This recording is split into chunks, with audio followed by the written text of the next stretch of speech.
60세 공무원 퇴직금 5억 S&P 500에 넣었다가 울고 있는 이유. 서론 퇴직금으로 한 방에 끝내려 했던 남자.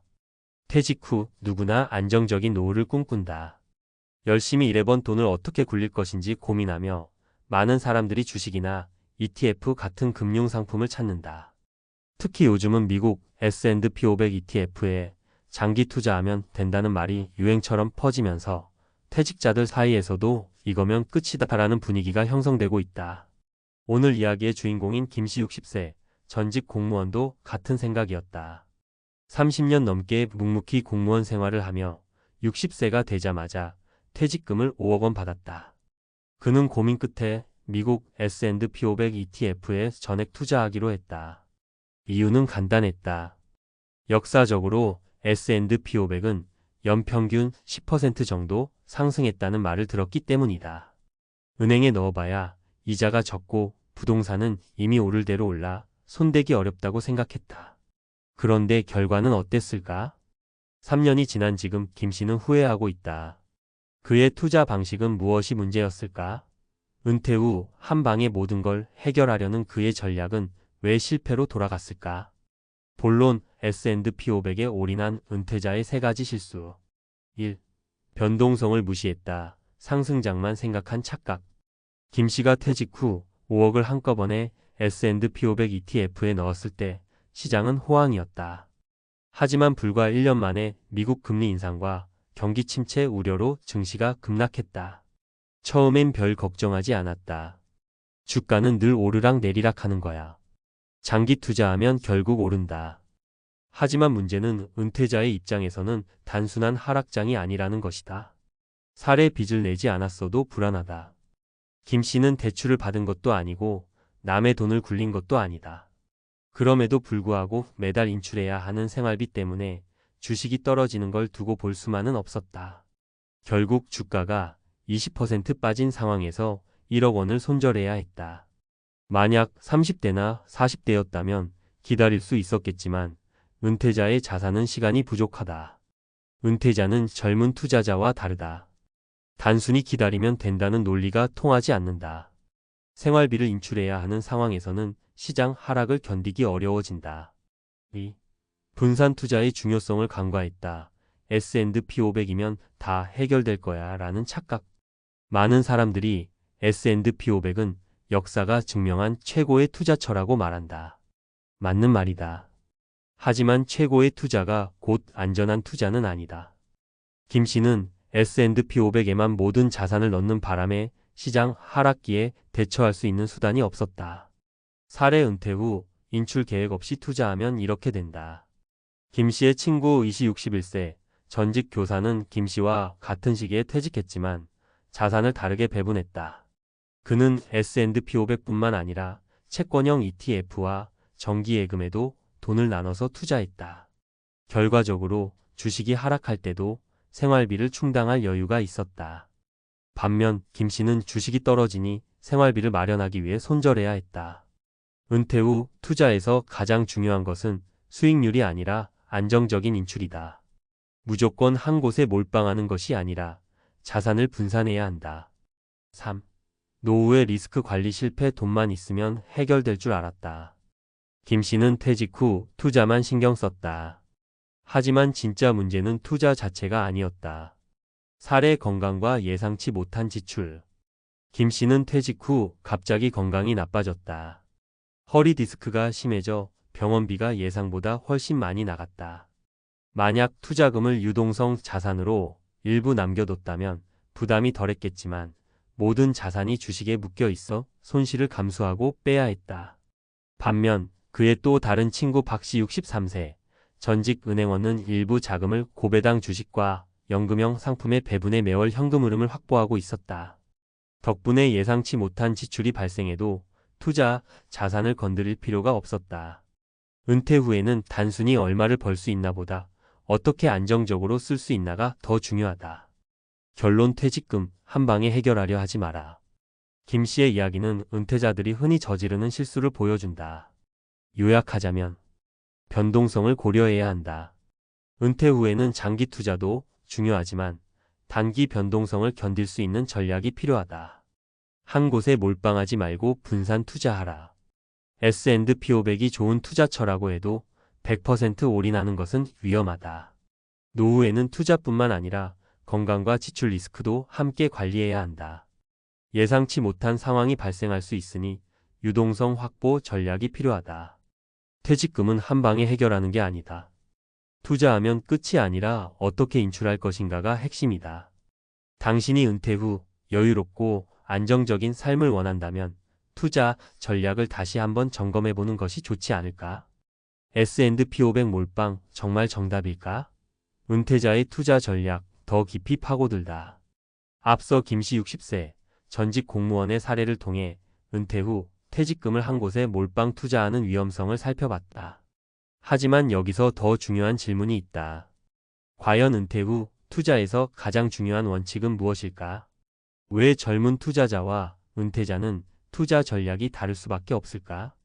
S&P 500이 정말 은퇴자에게 최적의 선택일까? 이제 과학적 근거와 경제학적 논리를 바탕으로 더 깊이 파고들어보자. 1.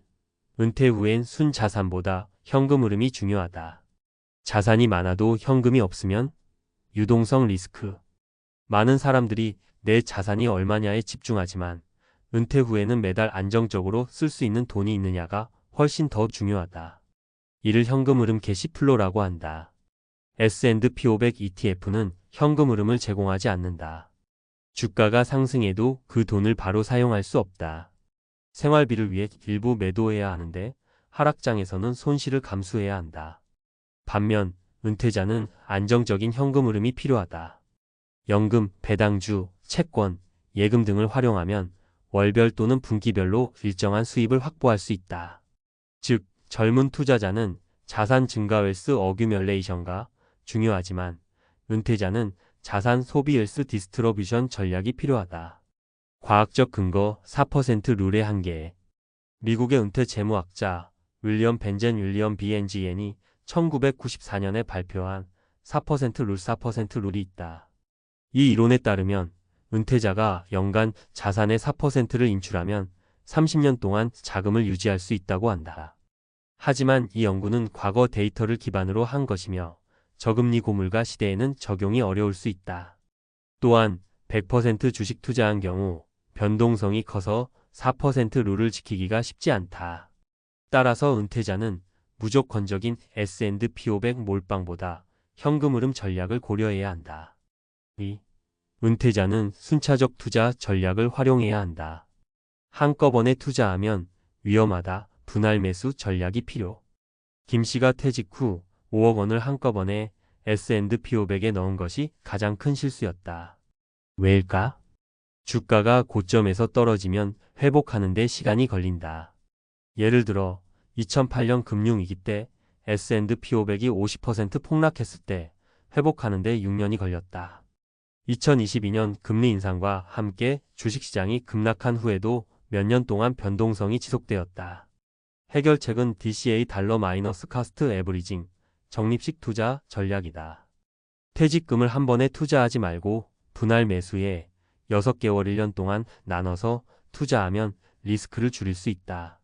예를 들어 매월 일정 금액을 투자하면 주가가 떨어질 때 더 많은 주식을 살 수 있어 평균 매입 단가를 낮출 수 있다. 즉, S&P 500이 장기적으로 우상향한다는 것은 맞지만 단기적인 변동성을 고려한 분할 매수 전략이 필요하다. 과학적 근거 DCABS, LSI 연구. 미국 금융연구소 뱅가드의 연구에 따르면 한꺼번에 투자 LSI, 럼프섬 인베스팅 하는 것보다 분할 매수 DCA가 변동성이 높은 시장에서는 더 나은 결과를 보였다. 특히 은퇴자처럼 한 번 손실을 보면 회복이 어려운 경우라면 DCA 전략이 더욱 유리하다. 3.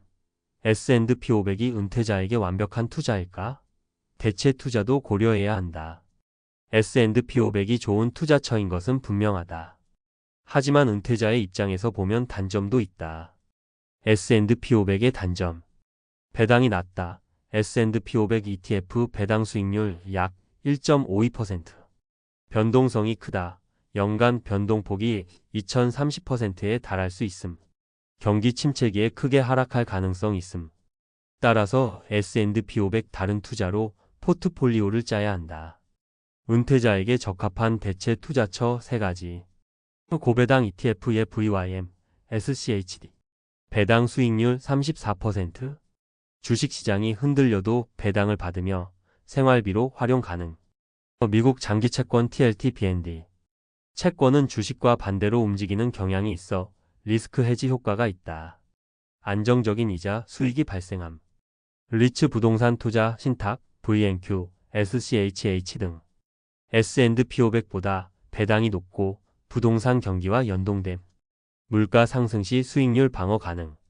즉, S&P 500 몰빵보다는 S&P 500 배당 ETF 채권 리츠로 분산 투자하는 것이 은퇴자에게 훨씬 안정적인 전략이다.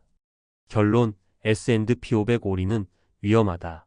은퇴자는 안정적인 투자 전략을 짜야 한다. 김씨 60세 공무원의 사례에서 배울 점.